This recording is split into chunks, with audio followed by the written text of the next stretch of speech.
बहरहाल हमें आगे बढ़ना है, वक्त हमारा निकल रहा है। इज़्ज़ा आफ्ताब हमें ज्वाइन कर रही हैं। इज़्ज़ा आफ्ताब नाज़रीन हमें हमारे इस प्लेटफॉर्म पे पहले भी आ चुकी हैं, माहिर मईशत हैं, उस्ताद हैं, प्रोफेसर हैं इकोनॉमिक्स की, और मुल्की मामलात और पाकिस्तान की मईशत पे बहुत अबूर रखती हैं मुख्तलिफ मामलात पर। इज़्ज़ा, वेलकम टू नया दौर और शुक्रिया हमें ज्वाइन करने के लिए। आज की गुफ्तगू का जी, आगाज मैं ही करता हूँ, फिर सोलंकी साहब और मुजम्मिल भी आपसे सवालात पूछेंगे, इसलिए आप अपनी सीट बेल्ट जो है ना वो फासन कर लें, जैसे जहाज में हाँ डाल जी, होता है ना। डन। तो सबसे पहले तो ये बताएं, ये जो पेट्रोल की कीमतें इतनी ज्यादा होशरुबा बढ़ गई हैं, इसका डायरेक्ट इम्पैक्ट क्या क्या होगा महंगाई के ऊपर? आम आदमी लोगों की चीखें निकल रही हैं, क्यों निकल रही हैं? और ये वापस जाएगा किसी पॉइंट के ऊपर ये र- कीमतें? रजा, होल्ड योर हॉर्सेस। जी। सिर्फ पेट्रोल की बात नहीं है। पेट्रोल की कीमतें भी जिस तरीके से बढ़ी हैं और पेट्रोलियम डेवलपमेंट लेवी बढ़ती चली गई है, वो भी एक बात है। लेकिन अवाम जो है वो सिर्फ पेट्रोल जो बम है सिर्फ उसका शिकार नहीं है। जो यूटिलिटीज हैं उनकी बढ़ती हुई जो कीमतें हैं, बिजली की कीमतों में पिछले 3.5 साल में कितना इजाफा हुआ है, उसकी वो जो भी वजूहात बयान करें। जो नेचुरल गैस है उसकी कीमतों में जो इजाफा हुआ है, और जो ओवरऑल जो इन्फ्लेशन जो जिस तरीके से बढ़ी है, अनएम्प्लॉयमेंट जो बढ़ी है, वो सारी चीजें हैं जो कि हम पूछना चाहेंगे कि जो इकोनॉमिक आउटलुक है, बाकी मांदा जो पीरियड रह गया है, और ऐसे वक्त में जब फेटफ का जो इशू है वो भी अभी तक लटक रहा है, और अभी हमें एक किस्त मिली है, तो इन तमाम चीजों को सामने रखते हुए हमें हमारी मुआवनत करें। जी इज़ा साहब। जी, अस्सलाम वालेकुम। रज़ा मुर्तज़ा साहब हमेशा बहुत मुश्किल सवाल पूछते हैं। मुझे लगता है वो सारे इकट्ठे करते हैं एंड देन ही वेट्स कि जब मैं यही आऊँगी करते तो हैं फिर वो मुर्तज़ा अ, साहब। एक साथ सारे सवाल पूछेंगे। I am going to try and break it down. तेल की कीमत बढ़ी। पार्ट ऑफ इट इज़ क्योंकि हुकूमत उस पे लेवी बढ़ाती है। पार्ट ऑफ इट इज़ कि इंटरनेशनली कमोडिटी प्राइसेस बढ़ रही हैं। वो क्यों बढ़ रही हैं? वो जो रशिया और अमेरिका की टेंशन्स हैं यूक्रेन के ऊपर, जिसकी वजह से रशिया ने अपनी प्रोडक्शन तेल की कम की, और अमेरिका की इस दफा जो सर्दियों का मौसम था वो अनसीजनबली कोल्ड था, जिसकी वजह से America, because America is also a big oil producer, तो जब अमेरिका की भी प्रोडक्शन कम हुई, ऊपर से वो जियो पोलिटिकल टेंशन है, कैसे सप्लाई कम हो गई, तो जब सप्लाई कम हो गई डिमांड हो ही रही है तो आपकी प्राइस बढ़ जाती है। पाकिस्तान ने क्योंकि ओगरा के साथ थोड़ी सी चेंज की है, अब ये है कि जी हर एक माह में 4 हफ्ते और हर 2 हफ्ते बाद ओगरा जो है वो दुनिया की कीमतों के मद्देनजर पाकिस्तानी कीमतें तब्दील कर सकता है। ये जो 2 हफ्ते पहले भी कीमतें बढ़ाने जाने की बात हो रही थी, तो तब पीएम ऑफिस से इंटरवेंशन आई थी और उन्होंने कहा था कि अभी हम नहीं बढ़ाएंगे। तो फिर उन्होंने 2 हफ्ते बाद मतलब आप ज्यादा ही 12 रुपए बढ़ा दी, और तो वो एक बम की सूरत में आ गई है। जब तेल की कीमत बढ़ती है तो क्या होता है, आपको तेल किस लिए चाहिए, राइट? आप तेल जो ये जो तेल होता है इससे हम खाना तो पकाते नहीं है ना, हम इसको पीते हैं। हाँ, पर जो खाना हम बनाने की जो अशिया हैं वो हमारे घर तक पहुंचने के लिए हमें इस तेल की जरूरत होती है, क्योंकि गाड़ी में वो चलते हैं, ट्रेन में वो लगते हैं। अम, तो वो जो पूरी आपकी कॉस्ट ऑफ प्रोडक्शन की जो एक स्ट्रक्चर होती है, जो भी चीज़ आप खाते हैं पीते हैं, खुर्दनोश की अशिया होती हैं, उनको फैक्ट्री में बन के, या जब वो आपकी ज़मीनों पे चीज़ें उगती हैं, गंदम उगी है, आपका गन्ना उगा है, उसने जब मार्केट तक पहुँचना है, वो सारी चीज़ें महँगी हो जाती हैं। जब वो चीज़ें महँगी हो जाती हैं, तो उसको किसने पे करना है? उसको जो घराने होते हैं, उन्होंने ही पे करना होता है। तो तनख्वाह और इनकम आपकी उतनी है, खर्चे आपके बढ़ गए, सिर्फ़ उस 12 रुपए से नहीं बढ़े, उस 12 रुपए का एम्प्लीफाइड वर्ज़न होता है, क्योंकि वो 12 रुपए हर अशिया के अंदर ऐड होके आपके पास आती है। तो व्हाट डज़ दैट डू? उसका डायरेक्ट इफ़ेक्ट ये होता है कि हम मज़ीद गरीब हो गए। पाकिस्तान का गरीब भी मज़ीद गरीब हो गया, पाकिस्तान का अमीर-तरीन आदमी भी मज़ीद गरीब हो गया। उसका जो सबसे बड़ा इफ़ेक्ट होता है वो ये है कि लोग अपनी कंज़म्पशन कम कर देंगे, खाने की कंज़म्पशन कम कर देंगे। आपके मुल्क में पहले ही बहुत फूड इनसिक्योरिटी है, तो जब आपका लेबर मज़ीद कम खाएगा, उसकी प्रोडक्टिविटी कम होएगी, तो वो जो आपके मीडियम टर्म गोल्स हैं वो रियलाइज़ नहीं हो पाते। सो ये तो आपका आसान सवाल का जवाब था। मुर्तजा साहब ने मेरे से जरा मल्टी फैसेटेड सवाल पूछा। वो इम्प्लाई कर रहे हैं, उनका जो सवाल है उसको फॉर्मली हम स्टैगफ्लेशन कहते हैं, जब आपकी अनएम्प्लॉयमेंट और इन्फ्लेशन एक साथ बढ़ती है, बेरोजगारी और महंगाई जब साथ बढ़ती है। That's a very difficult phenomenon, उसको हम एक विशस साइकिल कहते हैं इकोनॉमिक्स में, और उसमें से निकलने के लिए आपको हुकूमत को एक्शंस लेने पड़ते हैं। पर अभी आपकी जो हुकूमत है वो इस पोजीशन में नहीं है कि वो कोई एक्शन ले सके, कोई भी फिस्कल एक्शन ले सके to get out of it. Fiscal action क्या होता है? The government spends its way out of the problem. वो क्यों नहीं हो सकता? क्योंकि आपको जो बिलियन डॉलर्स मिले हैं आईएमएफ से, वो आपको 6 शराइत पे मुश्तमिल मिले हैं। उसमें आपकी जो हुकूमत की जो स्पेस है, अगर आप आईएमएफ की जो स्टेटमेंट आई है अगर आप उसको देखें, वो बहुत कैंडिडली आपको जो प्रेजेंस है आपकी इकोनॉमी में, आपकी मैशत में, उसको कम करना है, so that the market in its wisdom वो खुद चीज डिसाइड कर ले। थ्योरेटिकली इस बात में कोई प्रॉब्लम नहीं है, बट वो प्रॉब्लम तब नहीं है अगर मार्केट आपकी वेल फंक्शनिंग हो, अगर मार्केट मार्केट के प्रिंसिपल्स पे फंक्शन करती हो। उसको इकोनॉमिक्स में हम परफेक्ट कंपटीशन से डिस्क्राइब करते हैं कि किसी एक फर्म के पास या चंद फर्म्स के पास इतनी गुंजाइश ना हो कि वो मार्केट को अफेक्ट कर सके। सो अभी हमारी हुकूमत का प्रॉब्लम है कि एक तरफ वो कहते हैं कि माफियाज हैं, चाहे वो चीनी में है, चाहे वो तेल में है, चाहे वो एजुकेशन में है, हर चीज में माफिया है, विच मीन्स के मार्केट में कंट्रोल कुछ कैरेक्टर्स हैं उनके पास, और उनकी मर्जी पे हम सारे लोग। तो वो मार्केट में एक इम्परफेक्शन है। तो आप एक मार्केट बेस्ड सोल्यूशन जो आप निकालना चाह रहे हैं, वो फिर इट कांट रियली टेक। और वो जो 6 कंडीशंस हैं वो बड़ी मुश्किल है। अगर आप मुझे इजाजत दें, मैं बहुत सिंपली फटाफट आपको बता दूं कि वो 6 कंडीशंस क्या हैं। इस पे आईएमएफ ने आपको $1 बिलियन दिए। एक तो ये कि आपकी जो हुकूमत जिन एंटरप्राइजेस को ओन करती है, उनको आपने उसके लिए आपने लॉ बनाना है कि आप मजीद चीजें ओन कर सकते हैं, नहीं कर सकते, जो ओन करते हैं उनको वापस निजी हाथों में कैसे लौटाना है।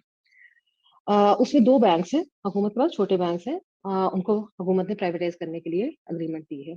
बिजली की कीमत अगर आपने आज, आई थिंक आज अनाउंस हुआ, कल हुआ कि ₹6.10 आई थिंक यूनिट बढ़ने वाले हैं। सो बिजली की कीमत में जो इंक्रीज है जिस पे पाकिस्तान ने अग्री किया है इसके साथ, वो तो ऑलरेडी अंडर वे है। चंद साल पहले आपके जो base line life line consumer था, वो ₹2 यूनिट पे करता था, अब वो ₹6 से ज्यादा पे करता है। तो वो खुद 250-250% से ज्यादा चीज बढ़ चुकी है जो लाइफ लाइन कंज्यूमर पे करता है। लाइफ लाइन कंज्यूमर क्या है? जो आपके लोग बैंक में गार्ड की मुलाजमत करते हैं, जो लोग घर में मुलाजिम अफोर्ड कर सकते हैं, वो जिन क्वार्टरों में रहते हैं, वो लाइफ लाइन कंज्यूमर्स होते हैं। तो आपने ये बिजली कीमत बढ़ानी है, स्टेट ओन एंटरप्राइजेस के लिए उनको प्राइवेटाइज करने के लिए लॉज बनाने हैं, उसमें से 2 स्टेट ओन बैंक्स जो है वो आपने प्राइवेटाइज करना है। टैक्सेस जो आपके 2023 में जो आपका फाइनेंशियल ईयर शुरू होना है, उसमें टैक्स ब्रैकेट्स उन्होंने कहा है कि कम कर, अभी अराउंड 11 स्लैब्स हैं, उन्होंने कहा भाई this is too much noise, इसको कम कर दो। इसमें ये होगा कि जो लोग थोड़ा सा कम टैक्स पे करते थे वो ऑटोमेटिकली ऊपर वाली ब्रैकेट में आ जाएंगे और वो ज्यादा टैक्स पे करेंगे। आपकी इन्फ्लेशन बढ़ रही है, आपकी टैक्स बढ़ जाएगी, तो आपकी जो रियल इनकम है वो बड़ी डीपली इफेक्ट होती है। ठीक है, सो ये उसका एक और आपका मसला है। So tax is a very very big problem, the government is agreed to raise the taxes. So इस तरह की उन्होंने 3-4 शराइत रखी है, जिसका इफेक्ट एसेंशियली मतलब ये है कि आप एज अ गवर्नमेंट आप तशरीफ साइड पे रख लीजिए, आप अपने मुल्क की डिफेंस गारंटी करते हैं, आप ट्रेड को फैसिलिटेट कर सकते हैं, and that's about it. The rest is up to the market to determine कि उसने क्या करना है। एक बहुत इंटरेस्टिंग शर्त है आउट ऑफ द 6 कंडीशंस, वो पेपरा से रिलेटेड है कि अगर 50 मिलियन रुपए से ज्यादा की कोई प्रोक्योरमेंट हो रही है तो उसमें आपने डिस्क्लोज करना है बेनिफिशियरीज कौन से हैं। तो आईएमएफ ने सोचा हम तो खुद तो हम पाकिस्तान बताता नहीं है बेनिफिशियरीज कौन है, तो हम इनसे लीगली मैंडेट करवा लें। बट बियॉन्ड दैट स्टेटमेंट में कोई मजीद लैंग्वेज में कोई चेंजेस नहीं है। That is something that all of us have picked up on.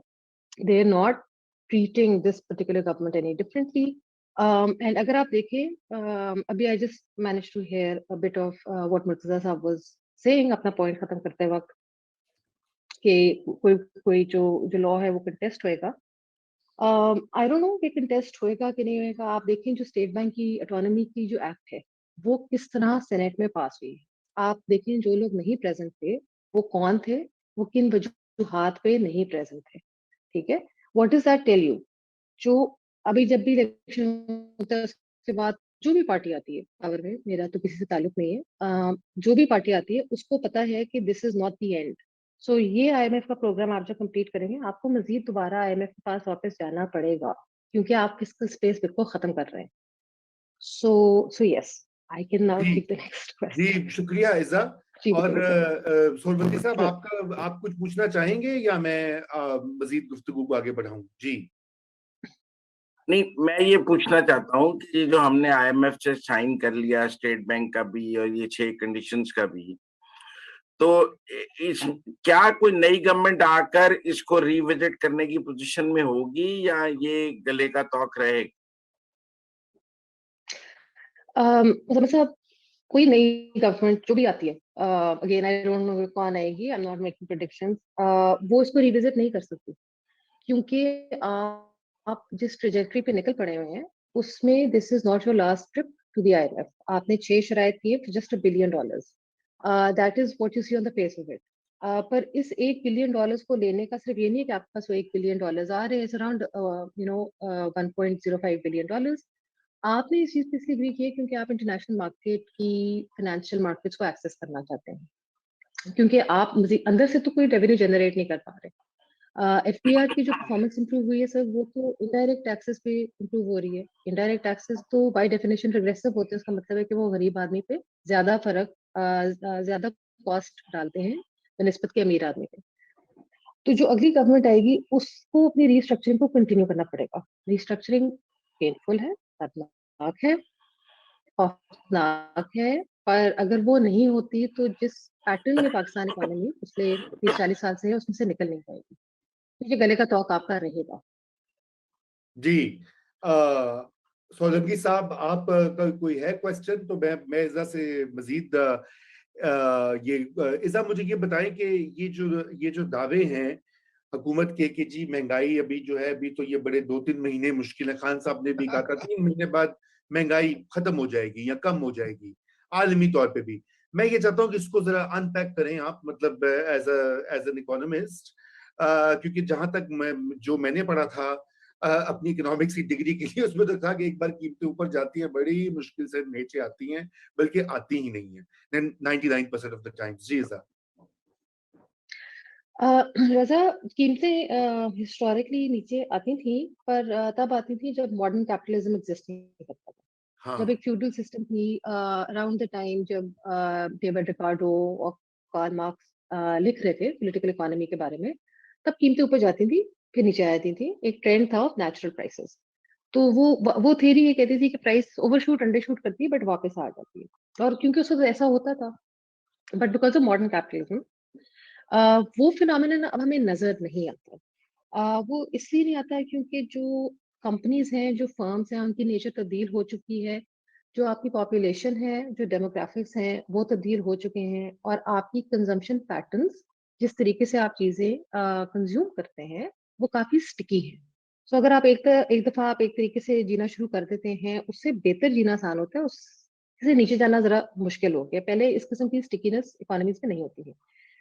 आपकी कीमतें थोड़ी बहुत ऑफ कोर्स अफेक्ट होंगी। वो इसलिए अफेक्ट होंगी क्योंकि पाकिस्तान का सबसे बड़ा इंपोर्ट क्या है? आप तेल इंपोर्ट करते हैं। तो जब आलमी मंडी में उसकी कीमतें नीचे जाएंगी तो आपको थोड़ा सा सांस लेने की स्पेस मिलेगी। पाकिस्तान दूसरा फूड इंपोर्ट करता है। तो जब आलमी मंडी में उसकी कीमतें नीचे जाएंगी तो आपको थोड़ी सी ब्रीदिंग रूम मिल जाएगी। पर आपका जो एक्सपोजर है तेल की कीमतों से, खाने की कीमतों से, वो एक्सपोजर कम नहीं है। और वो चीज है which is a matter of concern कि हमारे पास कोई स्टॉक नहीं है, हमारे पास कोई बफर नहीं है कि हम उसके साथ डील कर सके। छोटी सी बात है, तेल के साथ ऊपर डिपेंडेंस बिल्कुल है। जो मेरी पास भी जो गाड़ी है वो तेल पे ही चलती है। तो बड़ी अच्छी मूव आई थी कि आप इलेक्ट्रिक व्हीकल्स की तरफ मूव करना शुरू करते हैं। उसमें जो पाकिस्तान के, अगेन मैं तो माफिया लफ्ज इस्तेमाल नहीं करना चाहती, मैं तो कहती हूँ firms are behaving very rationally, but using the words and the language जो करंट हुकूमत इस्तेमाल करती है, जो आपके ऑटो इंडस्ट्री की माफिया थे, उन्होंने उस पॉलिसी को रिविजिट और रिवर्स करा लिया। तो मतलब जो चीज आपको उस तेल की डिपेंडेंस से दूर लेके जा सकती है, हम उसको उस डायरेक्शन पे चलते नहीं है, बात करते हैं, फिर हम वापस उस चीज पे आ जाते हैं। सो यस, जब आर्मी मंडी में उन चीजों की कीमतें नीचे जाएंगी जो कि जिनको आप इंपोर्ट करते हैं, आपको थोड़ी सी स्पेस मिलेगी। बट इन्फ्लेशन बड़ी स्ट्रक्चरल है पाकिस्तान में। बस उसका क्या मतलब है? उसका ये है कि यस जी, नहीं नहीं, कंटिन्यू करें। सॉरी, अच्छा, तो इन्फ्लेशन जो है, जो महंगाई है, वो बहुत स्ट्रक्चरल है इन नेचर पाकिस्तान में। उसको एड्रेस करने के लिए जो तरीके हैं, वो जो पेन है वो हम लेने के लिए तैयार नहीं है, ठीक है। बिकॉज उसके लिए ये है कि जो चीजें आप बना के दुनिया में बेच रहे हैं वो तब्दील होनी है। आपको फूड सिक्योरिटी इंप्रूव करनी है। आपको फूड प्रोडक्शन की जो सीड्स हैं उन पर जी कुछ लगता है कनेक्शन कि मिस उनकी, हो गया। हाँ, तो बहरहाल ये सप्लाई साइड से कर सकते हैं, सप्लाई, या अगर आप लड़ जाए सच बड़ी बिजनेस हुआ है जी। जी इज़ा आपकी आवाज चली गई थी। बहरहाल हमारा वक्त अब बिल्कुल खत्म होने को है। तो मैं इज़ा आपसे आखिरी यही सवाल पूछता हूँ कि आपका आउटलुक क्या है इस साल के लिए? आने वाले महीने जो हैं 3 से 6 महीने या 2022 में आप देखती हैं कि इसमें शराइत तरक्की बढ़ने के इम्कानात हैं और अवाम को कुछ रिलीफ देने का कोई स्पेस या गुंजाइश निकल सकती है, या एक ये मुश्किल सूरत हाल है जो कि हर हुकूमत के गले पड़ेगी? जी, अनम्यूट कर लीजिए। जी जी, आई अपोलोजाइज, वो थोड़ा सा इंटरनेट का मसला रहता है। आई थिंक आपके अगले चंद हफ्तों के बाद थोड़ी सी आपकी इकोनॉमी में स्टेबिलिटी आएगी, मैक्रो इकोनॉमी में, क्योंकि आप स्ट्रक्चरल एडजस्टमेंट कर रहे हैं। आपकी ग्रोथ बढ़ेगी, जो शरह तरक्की है वो स्टेबलाइज कर जाएगी अराउंड 4% पे। That's a good rate to have. वो रेट पाकिस्तानी इकोनॉमी बर्दाश्त कर सकी। आपकी महंगाई पे कोई खास असर नहीं होएगा, कॉमन मैन पे इफेक्ट नहीं होगा, क्योंकि जितनी भी पाकिस्तान में आज दिन तक तरक्की हुई है वो इंक्लूसिव नहीं होती, उसमें लोगों का शुमार नहीं होता। तो हम ग्रोथ को इंजीनियर कर लेते हैं क्योंकि हमने अगला बजट बनाना होता है। आपकी ग्रोथ आएगी, इंक्लूसिव नहीं होगी, महंगाई कम नहीं होगी, क्योंकि आपका तेल महंगा है, आपकी बिजली महंगी है, जो चीजें आपको चाहिए to keep an economy functional. But फिर अब आखिरी साल होएगा, फिर देखते हैं, उस साल को भी गुजार लेंगे, एक दो मिनी बजट और ले आएंगे और जी, गुजारा हो जाएगा। फिर डांट खाएंगे आईएमएफ से, मिनी बजट लाए तो लाए क्यों, नो बिल्कुल, प्रॉब्लम, बिल्कुल। डांट खा लेंगे। मैं एक बात पूछना चाहता हूँ। जी, करिए। देखिए, इस वक्त जो चीजों की कीमतें ज्यादा होने की एक वजह ये भी है कि रुपया बहुत डिवैल्यू हो गया है। अगर यही रुपया 106 पर होता तो कीमतें आज कुछ और होती। और जब अब रुपया 176 178 रुपए पे ले जाएंगे डॉलर के मुताबिक, तो कीमतें कुछ और हैं। तो ये रुपया कहाँ जाके रुकेगा? देखिए, जो 106 पे भी है वो भी कोई नेचुरल रेट नहीं है। अगेन जो 40% की जो डिवैल्यूएशन है वो भी रिडिकुलस है, बट वो अगेन आईएमएफ लेड है। डिवैल्यूएशन की जो वजूहात हैं हम उनको एड्रेस नहीं कर रहे। I mean, you can be an accountant and be a finance minister and do whatever, and you can be one of many hats that this current government has used as a finance minister and still not figure it out. आपका जो जो exchange rate Pakistan की economy में होना चाहिए, anywhere between, I am going to give you range, it varies depending on the macro model, but 135 से 190 के दरमियान में अगर आपका एक्सचेंज रेट हो तो आपकी इकोनॉमी फंक्शनल रह सकती है। पर उसको उसको वो चीज सिर्फ तब मैटर करती है कि जो चीज आप बेच रहे हैं मगरमल साहब, क्या दुनिया उसको खरीदना चाहती है कि नहीं। मेरी डिमांड डॉलर के लिए कम हो ही नहीं सकती। मैं डॉलर लूंगी तो मैं तेल खरीदूंगी, it's as simple as that. मैं डॉलर लूंगी तो मैं पेमेंट्स कर सकती हूँ एनर्जी सेक्टर की। पर मेरा जो रुपया है वो किसको चाहिए? ठीक है, मैं तो बनैन बेच रही हूँ मार्केट में जाके, मैं तो टी शर्ट बेच रही हूँ। तो वहां उस चीज को जब तक आप करेक्ट नहीं करेंगे तब तक आप इस प्रेशर में से नहीं निकल सकते। मेरी गुजारिश हर हुकूमत से सिर्फ ये होती है, ऑन द साइडलाइंस बैठ के जो मैं कहती हूँ, कि आप सब चीजें छोड़ दें, आप मार्केटिंग पे छोड़ दें, आप सिर्फ इंडस्ट्रियल पॉलिसी पे बहुत प्रोग्रेसिवली और एक्टिवली इंटरवीन करें। जो चीजें पाकिस्तान बनाता है, जैसे वो बनाता है, उनको रिविजिट करें, उसको ग्लोबल वैल्यू चेन्स में प्लग इन करें, आपकी लेबर की प्रोडक्टिविटी इंप्रूव होगी, आप वो चीजें बनाएंगे जो लोग खरीदना चाहते हैं। जब वो चीज होएगी तो आपके लोगों के पास भी ज्यादा पैसे आ जाएंगे, फिर एक्सचेंज रेट मार्केट की बिना पे आप उसको 250 पे ले जाए, मेरी तरफ से फर्क ही नहीं पड़ता, because your people will be able to manage that, right? उस तरफ कोई आने के लिए तैयार नहीं है। सो ये जो थोड़ी सी होती है ना surgery, cosmetic surgery, unnecessary surgery, वो हम कर लेते हैं गुजारा करने के लिए। आपने ये $1 बिलियन दिए हैं क्योंकि आपको अंदर से पैसे आने नहीं, टैक्स देते हैं सैलरी क्लास, वो मजीद दे नहीं सकते। तो अभी आपको एक्सेस चाहिए टू इंटरनेशनल फाइनेंशियल मार्केट्स, उनको सिग्नल भेजिए आपने ये $1 बिलियन देके। The $1 billion will plug in nothing. आप इंटरनेशनल मार्केट से पैसे उठाएंगे और फिर आप बजट बना लेंगे, नो प्रॉब्लम। तो जी इसा रोमा। ये जाते जाते ये भी बता दो कि डॉलर की कीमत जो है मजीद ऊपर जाएगी, आपका क्या फोरकास्ट है, ताकि मुजम्मिल साहब नहीं, आई डोंट थिंक सो। अच्छा, you don't think so? Muzammil साहब देखिए, मेरा सवाल ये मुजम्मिल साहब किस मार्केट से खरीदेंगे? जो बायोमेट्रिक वाली मार्केट है उससे खरीदेंगे या जो बायोमेट्रिक के बगैर चल रही है 4 पॉइंट के स्प्रेड के साथ, उससे खरीदेंगे? मैं तो ये जानना चाहती हूँ क्योंकि मैं तो बायोमेट्रिक की मार्केट को भी एक्सेस नहीं कर पा रही। बट नहीं, आपका डॉलर का rate I don't expect a further devaluation, Majeed आपकी डिवैल्यूएशन नहीं होगी, डिप्रिसिएशन भी नहीं होगी, बिकॉज आपका सीआरए, आपके पास जो आईएमएफ से पैसे आएंगे उससे जो आपके बाकी यूजुअल लेंडर्स हैं उनको भी एक पॉजिटिव सिग्नल मिलेगा, तो आपकी डॉलर इनफ्लो बढ़ जाएगा एंड वो आप इसी लेवल पे स्टेबलाइज होंगे, दिल carry this forward into the next financial year. बिल्कुल, बहुत शुक्रिया इज़्ज़ा, मुजम्मिल साहब शुक्रिया, सोलंकी साहब, नाजरीन आपके कमेंट्स का भी शुक्रिया। इंशाल्लाह अब आपसे सोमवार की शाम को मुलाकात होगी, और अपना ख्याल कीजिए और खुदा हाफिज।